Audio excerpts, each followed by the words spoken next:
Every team, every topic, everywhere. This is Believe.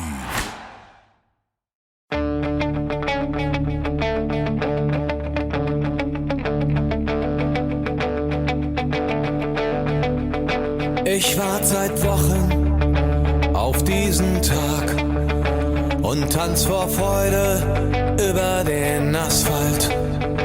Als wär's ein Rhythmus, als gäb's ein Lied, das mich immer weiter durch die Straßen zieht. Komm dir entgegen. Hello and welcome to Gegenpressing. I'm your host Manuel. He's Stefan Bienkowski. Stefan, how's it going? Manu, I actually think you got that introduction wrong because you should be saying aloha. This is the Gegenpressing podcast because you are, of course, recording from sunny Hawaii. Yeah. And I am recording from the frozen hellscape, which is the Scottish Highlands right now. I was just saying to you before we started recording that it hasn't gone above -2 today. And I was out walking my dog dressed basically like an Eskimo. So we could not be in more contrasting surroundings right now. Yeah, that's freezing cold. I don't know what that is in Fahrenheit, but it's cold. Okay, whenever it starts freezing in Fahrenheit, that's what it is. So Canada does Celsius as well, but Yeah. of course in the US they do Fahrenheit. I think that's 30. Yeah. I think freezing is 30. Yeah, a couple below freezing. People, Americans listening to this podcast can educate us Celsius people on their weird measurement of temperature.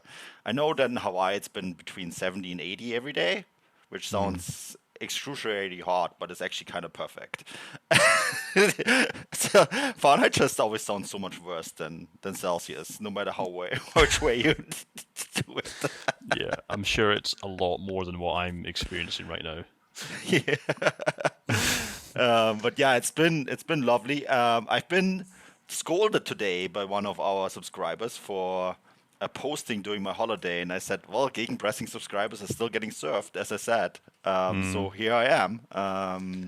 Although it's worth saying, for the final time of the year. Yeah.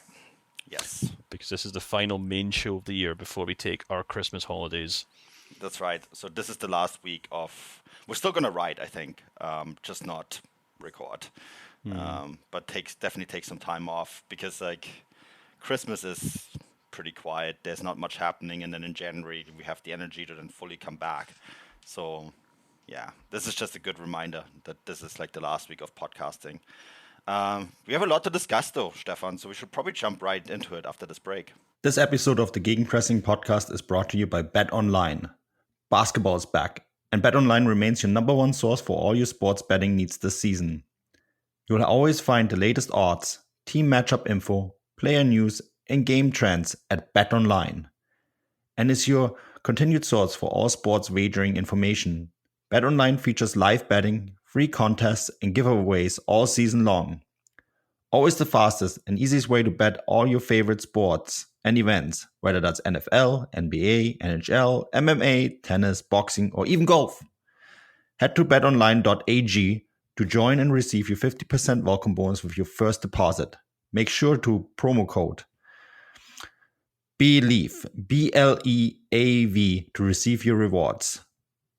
That's it, BLEAV, to receive your rewards. Bet online, where the game starts. So yeah, 3 big topics. I think the first one that we wanted to discuss is the Labbadia stuff, right? Now officially introduced at Stuttgart, and how long did it take? Oh my 30 God. minutes until he stepped into the first landmine. Well done, Bruno. I don't want to say I told you so, but actually I can't take any credit for this or anyone. None of us could have expected it to go this badly, this quickly at Stuttgart. I was so close to tweeting something about, this is what happens when you hire old dinosaurs, but I don't want to insinuate that he's always been a racist or anything like that, but for anyone who's not really aware of what happened at the press conference today, he was asked about Manuel Neuer's injury while skiing, which is a topic we'll get onto at the end of the not the end of the show, in the next topic. And he said, "When I look at our team, I I can't picture many, a Koulibaly or a Serhu Guirassy somewhere on skis. Maybe I'm wrong, but I associate them more with the sun, which is come across as very kind of, let's say, culturally insensitive. He's basically saying, they're black, so they don't ski, which is, just a stupid thing to say. And quite rightly is getting kind of pulled over the hot coals for this online, and I'm sure the club will have to make all sorts of apologies and whatnot, but it's just an example of what happens when you hire these guys as your head coaches. It's just it's kind of like something I would expect from, like, I don't know, like, well, actually, I'm not even going to name names because I guess I would be indirectly suggesting that they're kind of racist or they're so I'm not going to actually. I don't want to make the podcast, liable to defamation suit, but it's just something you'd expect from, like, your old kind of uncle or grandfather or something, isn't it? Who just kind of comes round for Christmas or Thanksgiving and he starts mumbling about immigrants and things, and you're like, oh my god, how do you get through? How do you even function at work every day if these things just come spewing out of your mouth? And that's who Stuttgart have hired as a new head coach. Which, sorry, I'll let you jump into this before I actually mention another story that came up as well about Stuttgart. But I'll let you jump in first. Yeah, I just, I think cultural incentive is like the right way to describe it, right? Just think before you say something like that, maybe. Even if it's probably not meant in a bad way, it just doesn't sound like the 21st century. As you said, it's the kind of thing that people of our parents' generation, I guess, would say.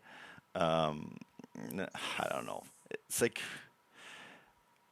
yeah. The thing that what strikes me about that too is that nowadays you're supposed to have all this sort of sensitive training, right? When it comes to press conferences and the way you behave when you speak to the media. We have another story later on when it comes to when and how to say things when media is around. So this is a good theme here. But it's just look at the room and read the room and see the situation that you're in. And this is also not a good way to start in your new role, right? At a new club, where you're supposed to guide the team into what is a very difficult situation. There was a bunch of stuff that came out today, like the fact that he wants all players to be at the training ground at 7:30. Did you see that? And then do like the full day, have them have breakfast there, and then train together. And I don't know. This is not this sort of stuff can really backfire in the situation that they're in. I think, and I think there's obviously the wider context to this as well. The Stuttgart right now, as I put it on Twitter, are this kind of burning dumpster fire of a club at the moment where everything seems to be going wrong. This actually this came, or Bruno Labbadia's kind of ridiculous comments came shortly after the club's CEO, Alexander, is it Verel? He told Kicker that basically if the club got relegated this season, they'll be like bankrupt. I've got a direct quote here. He said, relegation in 2023 would not be comparable to 2016 and 2019 in terms of, I think what he means by that is, as in they'd be manageable. And then he says, the club have already lost 90 million euros due to the pandemic, and an investment of 130 million euros to stadium conversion. And getting relegated this season would be a further 40 million lost in revenue. So the interesting thing there for me is the stadium conversion. Is that for the Europe?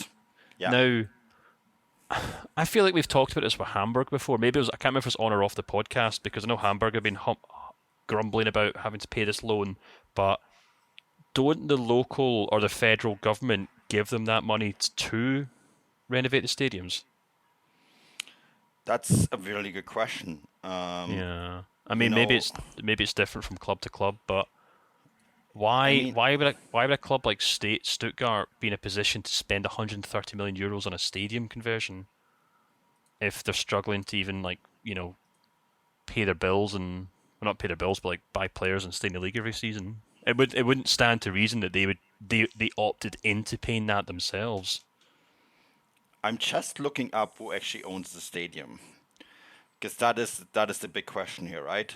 I think that VfB might actually own the stadium. The operator is the VfB Stuttgart Arena Betriebs GmbH, which then of course means that if they want to, if so, they had to apply to, host Euro 2024 games, right?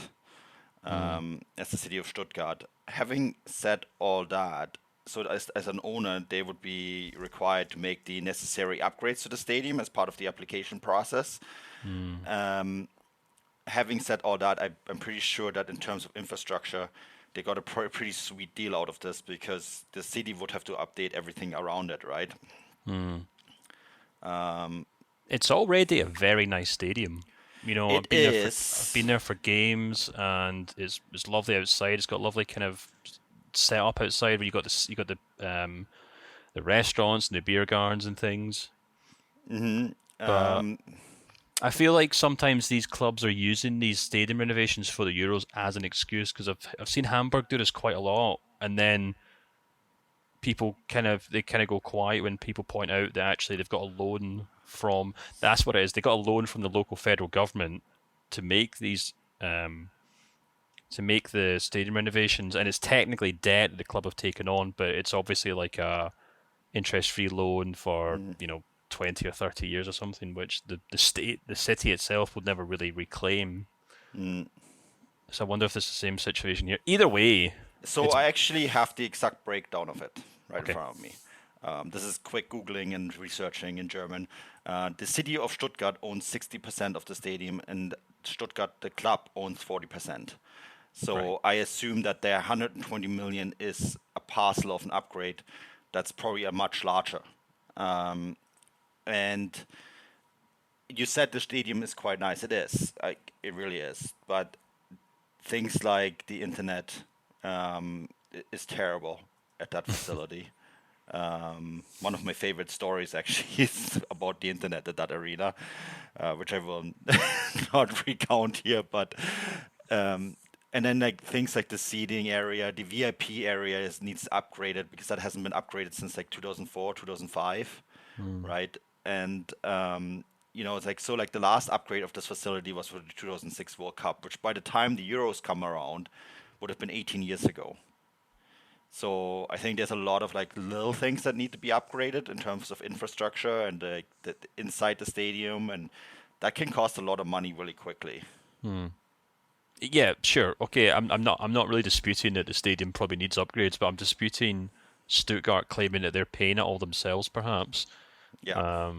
But anyway, I guess the point I'm making here is that the wider point I was trying to make was that this is just all symptomatic of problems that Stuttgart have had forever, it seems. Like a lot of these clubs in the Bundesliga, that just these former giants that are just run like I said on Twitter, they're run like circus shows, and there's no real interest in kind of being serious about things and moving forward and accountability when stuff like this happens.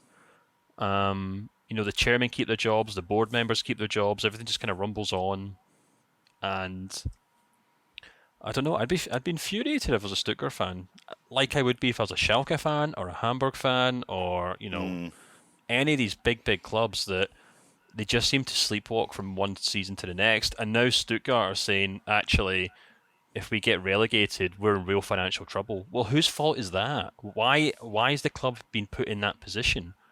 And why did the club have a head coach who on his first day back in the job makes extremely inappropriate and outdated remarks? It's just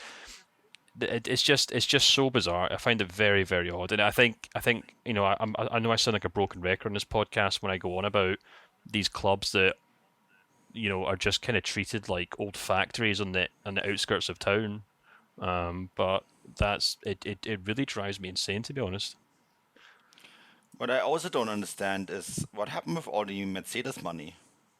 I guess that yeah, they entered the club in 2017. They made a 44 million dollar, 41.5 million euro investment to buy 11% of the shares.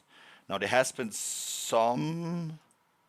um, some debates on whether they might actually exit the club, which is would be a terrible situation for them. But this, I mean, this is what I don't understand. There's obviously people, well, usually when big companies like that say, okay, we're going to rethink our investment, that means that they probably didn't get the say that was promised to them. But one of the things that Bayern Munich do so well is that they have these minority investors, right? Like Allianz, Audi, Adidas, who all sit on the board. And these people seem to be able to have enough influence for the club to make the right decisions. You know what I mean? For some odd reason, the other clubs in German football just don't seem to be able to do that, to actually good make good use of the know-how that these investors bring by having seats on the board. Yeah. Yeah, exactly. So, to cut long story short, Stuttgart are a shit show, and they remain a shit show. Yeah, and they shouldn't be, because it's a rich city with, as we just said, the backing of a huge car company with deep pockets, right? That in a location of the country that is very rich, and for some odd reason, they can't replicate what another club in a similar area of Germany is doing, just 106 kilometers east. There's no reason in the world why Stuttgart shouldn't be in the same situation as Bayern. Yeah, it's infuriating, but Yeah. well, guess what? I'm just gonna have to hope, I guess, that they don't get relegated. We may never see them again. Yeah, it becomes like Hamburg and Stuttgart, Schalke, right? Like teams that are just continuously in trouble. How many relegations does it take for them to be in a situation where they just can't come back? Or maybe it does take another relegation and an investor actually coming in and say, like, look, we have to completely change the club structures here. Yeah, exactly. I think this is what a lot of these clubs just don't have, and I remember speaking to people online about this, and I think anyone who's kind of worked at a big German company, or kind of a lot of the stuff kind of chimes with their experiences, where even though Germany is very liberal in a lot of ways, it's also a very conservative country, and I think in terms of business practices and things like that, it's also very conservative in that way. And I think a lot of these companies, and I think the football clubs reflect this, it's very much a kind of closed knit old boys club a lot of the times, not in the sense that like they're all patting each other on the back and kind of only promote themselves, but I mean in the sense that they do kind of protect themselves. They protect themselves from a lot of outside influence. It's not open and cutthroat like you would get in a kind of I'm going to say like kind of Anglosphere approach to business, where you see like in the US and the UK, where it's very cutthroat. It's very kind of like CEOs get fired and sacked all the time. It's very, fly or die sort of stuff, which I don't know. It's just very different culture, I guess, in that sense, which is something I've certainly noticed. And I think this is the kind of bad side to that, where there can be a lot of kind of malaise. There can be a lot of kind of a lot just doesn't happen. Because people get very comfortable in their positions. Yeah, the changing to the better or changing to new approaches is very slow in Germany, and then once something is taken on, then it's very hard to change that when the situation changes. I mean, the government and the different companies were quite happy to take Russian money, right? And it took a while for it to be the accepted norm, but once it became practice, it was almost like they became dependent on it because it was so easy. And I feel like a lot of clubs then, like Schalke is a good example of that, really struggled when all of a sudden the landscape changed. And I mean, you see that with German teams, they still take, I mean, Chinese money is still pretty prevalent, right? For example, and like what happens when the political situation changes there, it's almost like a reactionary situation. And yeah, that's something that, there's some things that kind of model is very good in, because it's like it's very steady, and it's like it's reliable, but it's not very good when you have to react to something really quickly. Yeah, If that makes sense. No, exactly. I completely agree. So I guess it's just something we have to keep an eye on and see how Stuttgart do in the second half of the season, and how they approach these challenges. A potential giant in German football. Speaking of giants in German football, Stefan, this is a big topic. So Manuel Neuer, Germany go out early of the World Cup, and he's gone ski touring, which is essentially you go hiking on your skis, and then there is a downhill portion to it too, if you want to, unless you go on what the Germans call a Genuss tour. I batted some heads with people in the North America, because in North America you always go up and then you have to go down on your skis, because you do it in the middle of the Rockies. There's no lift or anything to take you down. So we don't actually know what exactly Manuel Neuer did, right? We can assume there might have been a downhill portion. We don't know. We know that downhill skiing isn't allowed. For some odd reason, Bayern Munich did not have those kind of risk clauses in Manuel Neuer's contract, which just seems insane. But and the other insane part about the story is he announced that he had broken his lower leg in two places that require a surgery, with screws that have to stay in there for the rest of his career, however long that is, on Instagram before the club even knew.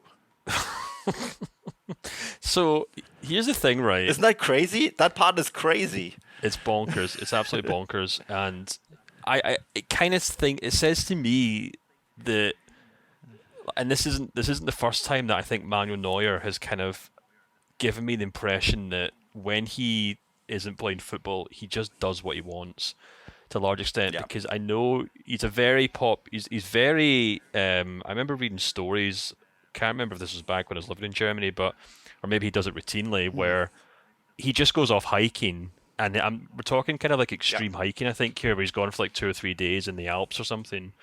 And I just feel like even stuff like that is probably frowned upon for footballers, because anyone who goes hiking, they know that they sprain their ankles, they trip up, they slip up, they fall down slopes.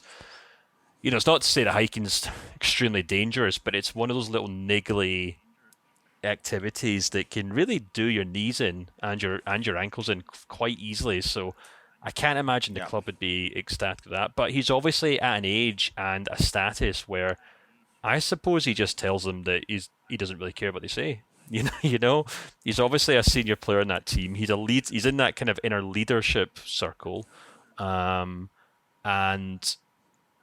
I guess the club just kind of. I mean, a player at his age, they're not Bayern Munich aren't exactly going to turn around and say, "Well, we're going to terminate your contract," because there'd be an uproar, because he's obviously a fan favourite, he's a club legend, so. He's obviously pushed his luck, perhaps, and maybe this is just what's happened of it. And it's just led to the most bizarre scenario, because poor Bayern Munich have already had a number of injury concerns from this World Cup to concern themselves with. And, and then they've got this to deal with. And it's just bonkers. And like, the thing is, like, there's obviously now talks. I mean, do they think he'll be able to return?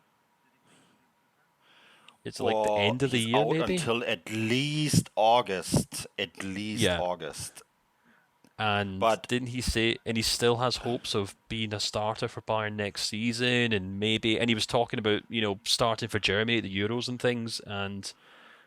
Oh, man. I mean, I get it, because he's obviously a very talented and very driven athlete, so... I mean, it makes sense that he's obviously, when someone asks him these questions, he's obviously going to turn around and say, well, yeah, of course I'm going to do these things, but if you're Bayern Munich, you must be thinking, come on now. Like, we have to make contingency plans here. Manuel Neuer is probably the one player in that squad that they haven't had to make contingency plans for a long time, to the extent that the player that they did sign to one day replace him is currently out on loan at Monaco.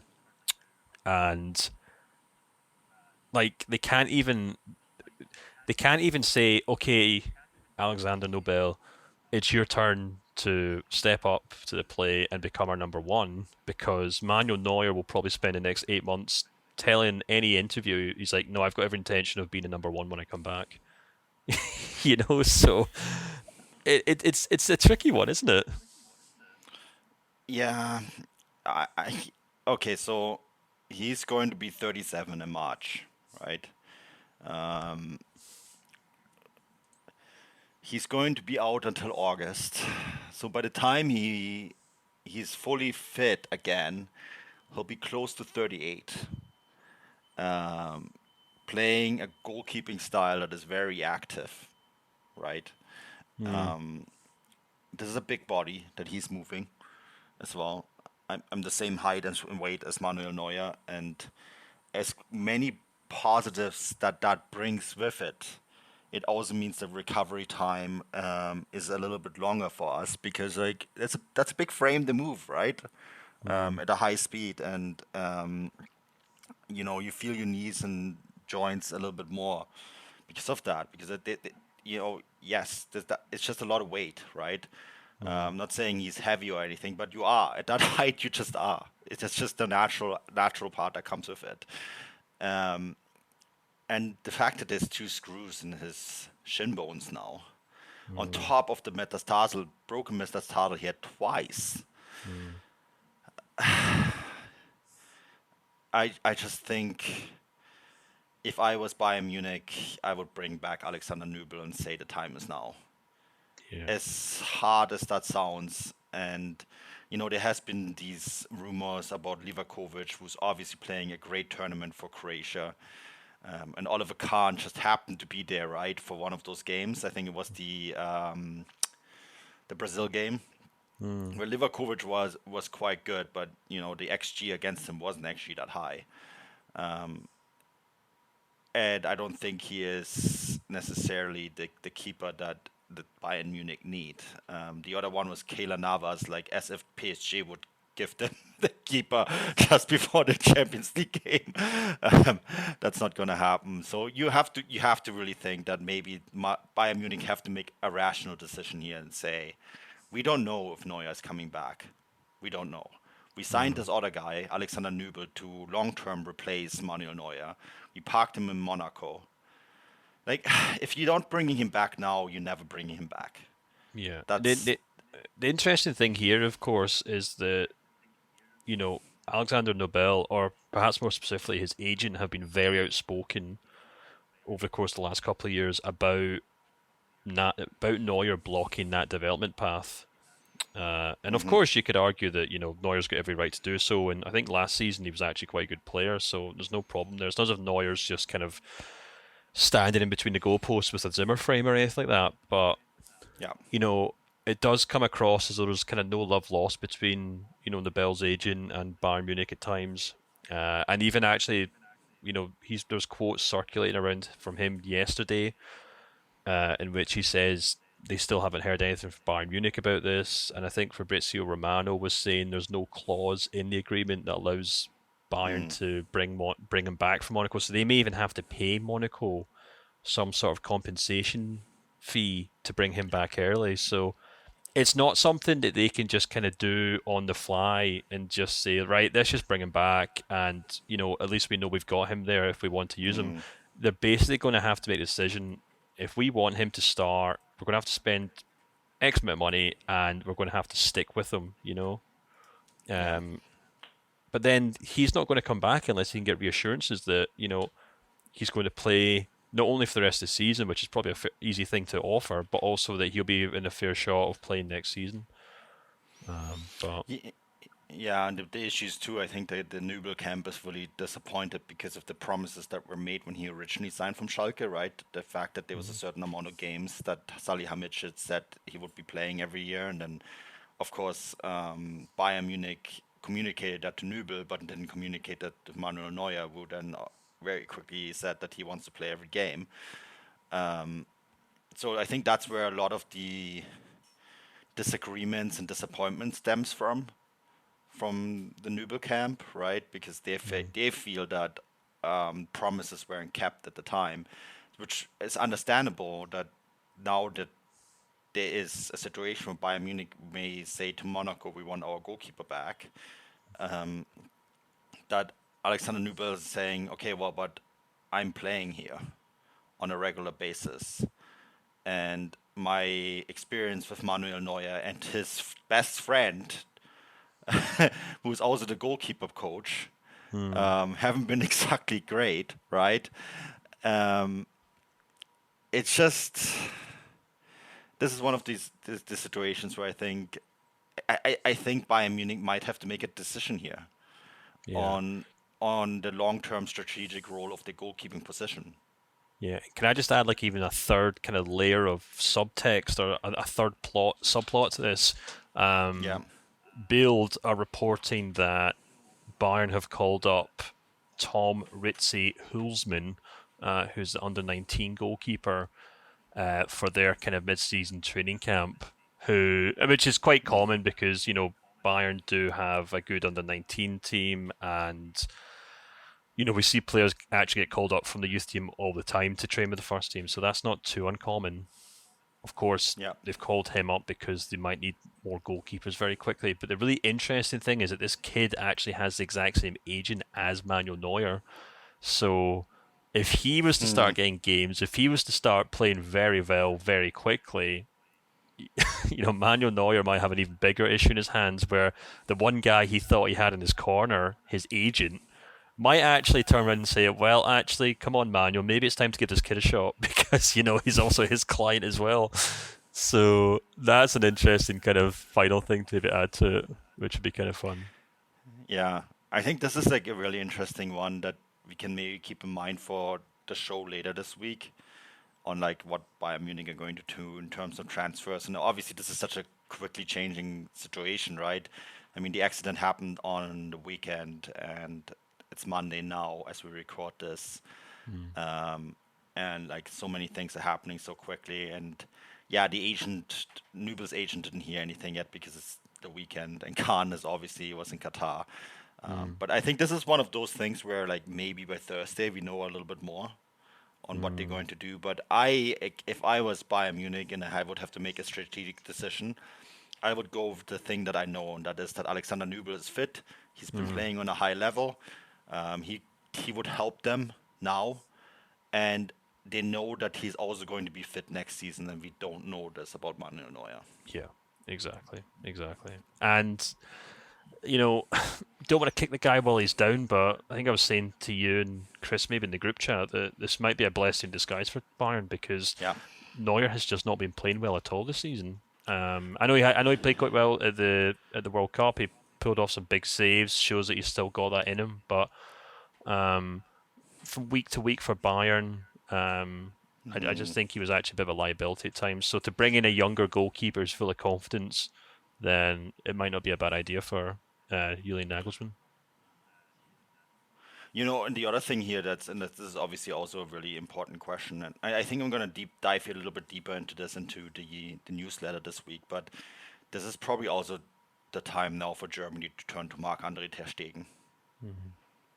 Yeah. Like, if you're not giving him the opportunity now to be the number one, you'll never do it. And I think ter Stegen is now at an age where we can say, okay, well, it's maybe time we give it to him. No, yeah, 100%. Right. So, yeah, and when this is always going to be it's always going to be interesting when this change of the guard was going to happen, and maybe finally it's kind of been thrust upon Neuer, and like anyone, he's just going to have to accept the changing of time, or the passing of time, rather. Well, and this is like maybe my absolute final point on this for this show, but the fact that he's gone on this trip also shows you that maybe he just doesn't care as much anymore. Yeah. As Fraser Crane would once say, there's no such thing as coincidences. We all subconsciously make these decisions and lead to these actions lead to reactions. So yeah, don't know why. He's obviously cared about. He's obviously cared about that more than his career. Yeah, possibly. Yeah. Which is a good segue to the next kid or the next player who has perhaps put things above and beyond his immediate playing career. Well, Gio Reyna, right? I find this. First of all, what was Greg Berhalter thinking? It's making these statements. What was it? A like a conference, right? Yes, it was. He was speaking. So we should give the kind of like brief rundown of this story. Do you want to give the kind of brief summary of it, and I can kind of jump in with some quotes if you want. So yeah, that sounds good. So Greg Berhalter was speaking at it was a gala, right? And he was talking. He was speaking at the Howe Institute for Society's Summit on Moral Leadership in New York. Perfect. And he was giving an example from the last World Cup of how his coaching staff and the player group had to deal with one player, not naming the player, and how they tried to reintegrate this player into the group, right? And there's a bunch of quotes about what he said exactly. The player was never named, but obviously it quickly came out that it was Gio Reyna, which then, of course, led to all sorts of other stories coming out, including that apparently the players voted on whether Gio Reyna was going to be sent home or not. That was later on. It's worth pointing out that was denied, right? Yeah, but this is all part of Paul Tenorio's story in The Athletic, we should point out, which is some great reporting, obviously. So he should source that. Sorry, I'll let you jump back in, though. Yeah. The Athletic reported this. I think the quotes were recorded by someone else, though, right? Yes, they were recorded by the Charter newsletter. Okay, and Greg Berhalter thought he was speaking off the record, which is just, I'm sorry, but that is the craziest part about this story. It's one thing to sit down with. We do this at times, right, Stefan? One of us will have a conversation with someone who works inside the business, and they call it in German they call it ein Hintergrundgespräch. In English, that would be like a background conversation or off the record conversation where you just sit down and someone gives you an outlay of everything that happened. You will not cite that conversation. You will not cite the person. The person is a source, right? But it's essentially a way for someone to give you background on something that is going on, right? And then you can scoop it out further or you can report it, but you do not report it based on quotes, right? Yeah, that's off the record. You speaking at a summit, for a leadership summit, that is 100% on the record. And if you don't know this, then maybe you did not get the right media training. A summit is not far off a full-blown press conference. Yeah. So everything that is said there can be used against you. Yeah. So basically, the breakdown of the story was that, and so obviously the US men's national team coach makes his comments, and then it also kind of chimes in with this reporting about Reyna's reported behaviour at the tournament, to the point that the head coach says we were ready to book a plane ticket home. That's how extreme it got. His behaviour, which is really quite surprising, I must admit. I mean, I was kind of watching the US men's national team at the World Cup with some intrigue, just because, I said before the tournament I was quite surprised. Well, I wasn't surprised that Gio Reyna got called up because he's obviously a great player, but I kind of put this warning out there that I just did not think he was fit and ready to play for the US. And he didn't end up playing, and that's kind of what's led to this story, because you had a lot of people and outlets saying, well, what was the point in calling this kid up if we weren't even going to use him? I think you could probably make a good point that there wasn't really much space for him since Pulisic and Weah were obviously playing there. But this is obviously what's led to it, and it's now come out that there were problems behind the scenes, and one reason or another, he wasn't training hard enough, he wasn't making an effort, he was kicking up a fuss when he wasn't getting on the pitch and things like that, which is troubling reading if you're a Dortmund fan. Yeah, and I mean, like, when you talk to people at Dortmund, I think a lot of them are quite surprised, right? I mean, I think Stefan Buschko tweeted that he brought up some examples of where you saw this sort of behavior on the field, but everyone that I talked to at Dortmund has been really positive about his off-field behavior. And I also want to point out that Jude Bellingham has a lot of the same body language when he plays than Gio Reyna does, right? I mean, Jude Bellingham is being rightfully praised in the English media at the moment for his performances at the World Cup. But you see the same frustration with him at times than you see with Reyna. So I think this is more of a Borussia Dortmund problem rather than a player problem, if that makes sense. You know what I mean, right? Yeah. Like this is a frustration that exists in the club at the moment because they're not playing well. It has nothing to do with Reyna in particular, because you see it with a lot of the players on the field. So I think that's maybe taking something that is the same behavior, but taking it out of context to compare it to something that's completely different, right? And I think that is something that I think is quite important to underline here. Off the field, people have been really positive about Reyna's behavior. I think there was a bit of frustration with Dortmund about the call-up that led to the injury that meant that Reyna wasn't 100% fit for this tournament. And we've talked about that in our Behind the Paywall podcast last week, right? And I think that is an interesting subtext here.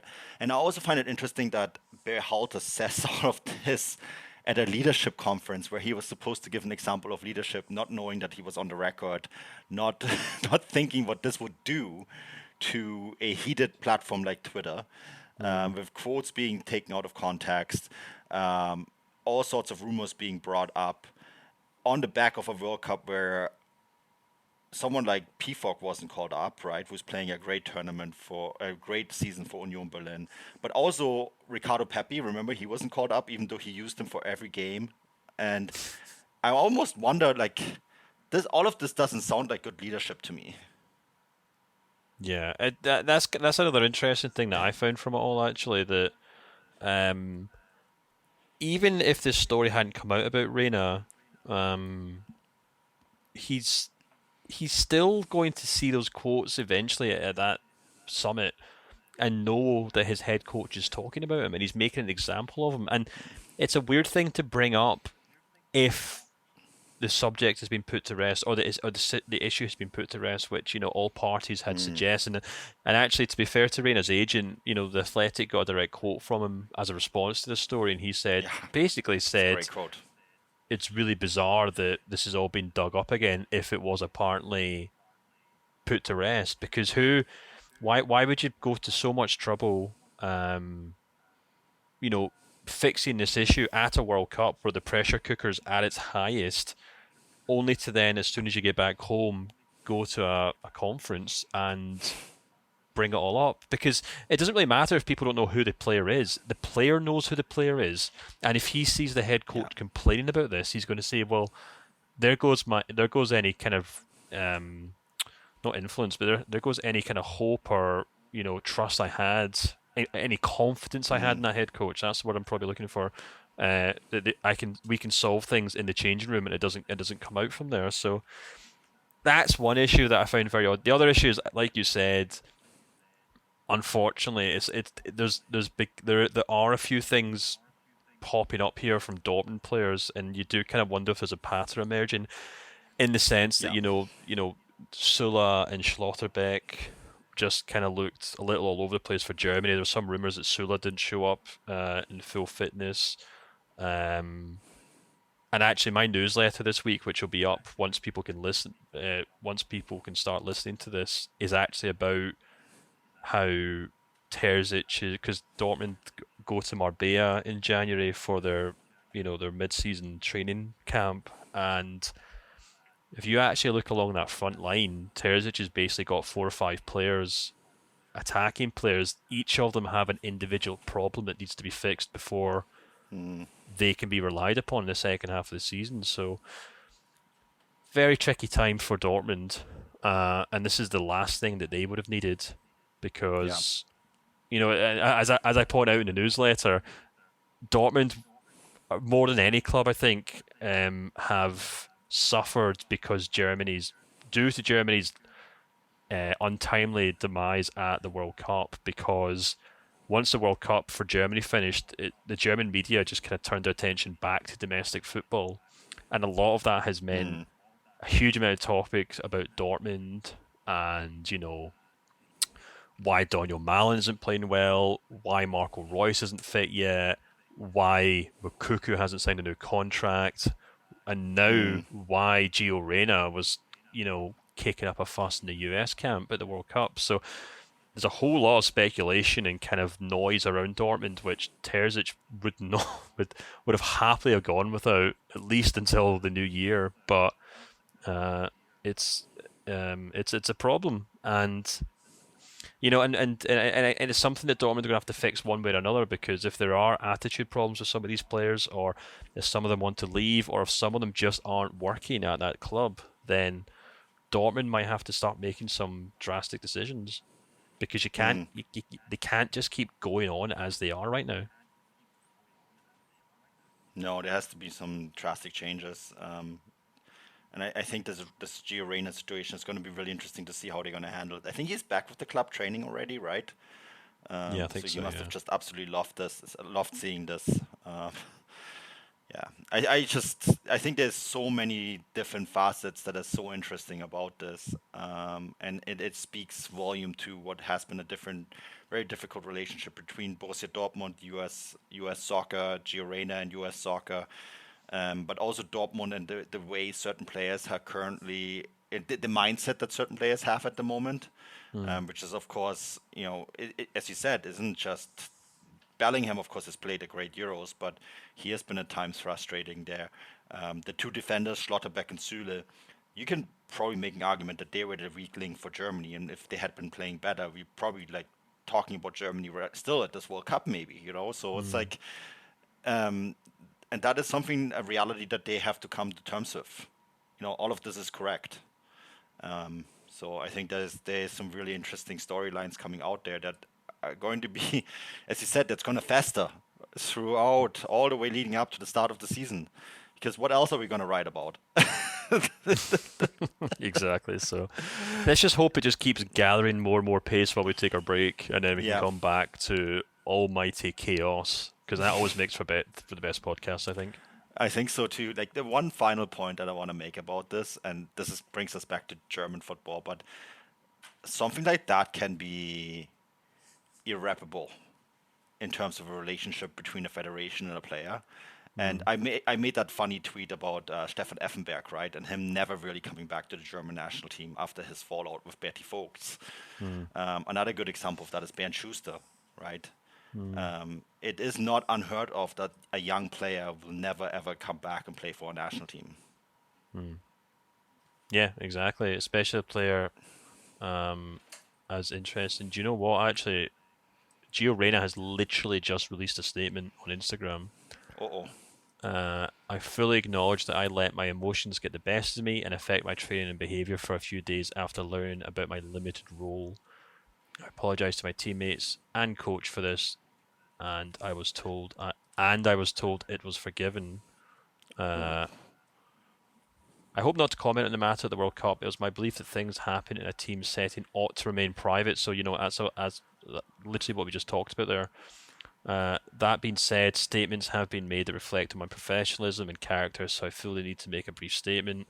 Just before the World Cup, Coach Berhalter told me that my role at the tournament would be very limited.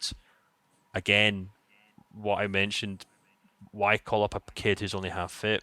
Anyway, I was devastated. I'm someone who plays with pride and passion. Soccer is my life, and I believe in my abilities. I fully expect and desperately want to contribute to the play of a talented group as we try to make a statement at the World Cup. I'm also a very emotional person, and I fully acknowledge that I let my emotions get the best of me and affect my training and behaviour for a few days after learning about my limited role. I apologise to my teammates and coach for this, and I was told I was forgiven. Therefore, I shook off my disappointment and gave everything I had on and off the pitch. I'm disappointed that there's continuing coverage of this matter, as well as some highly fictionalised versions of events, and extremely surprised that anyone on the US men's team staff would contribute to it. Coach Berhalter has always said that issues that arise with the team will stay in-house so we can focus on team unity and progress. I love my team, I love my country, I'm focused now on only improving, blah, blah, blah, blah, blah. So he's kind of, he's saying reading between the lines there, what the fuck? Why why have you gone to this conference and basically just started ratting me out?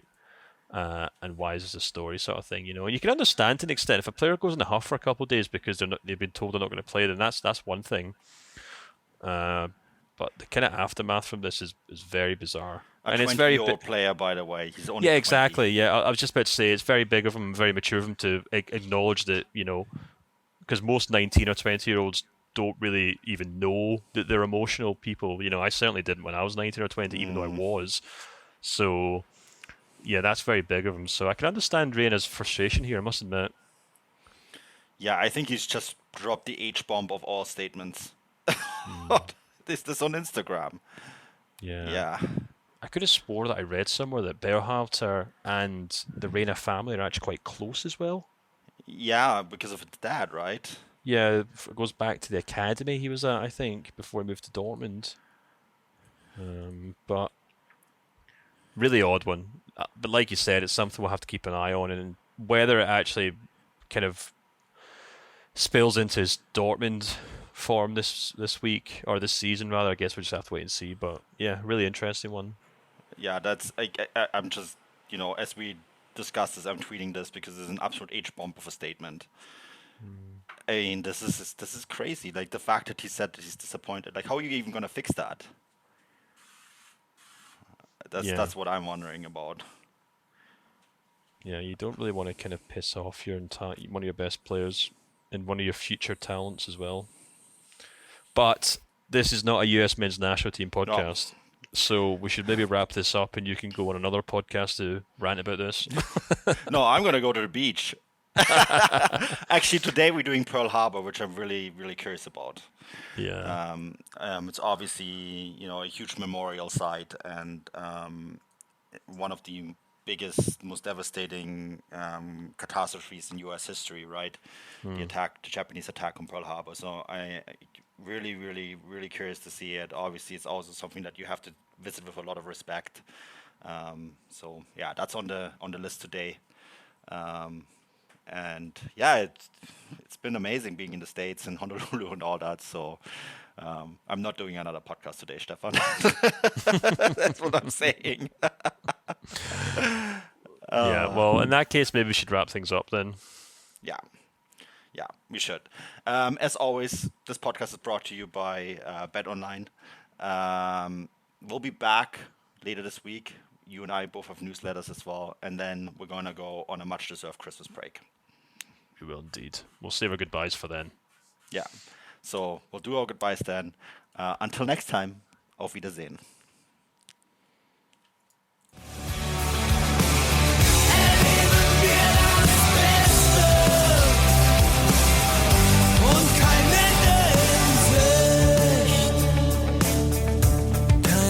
Ende in Sicht.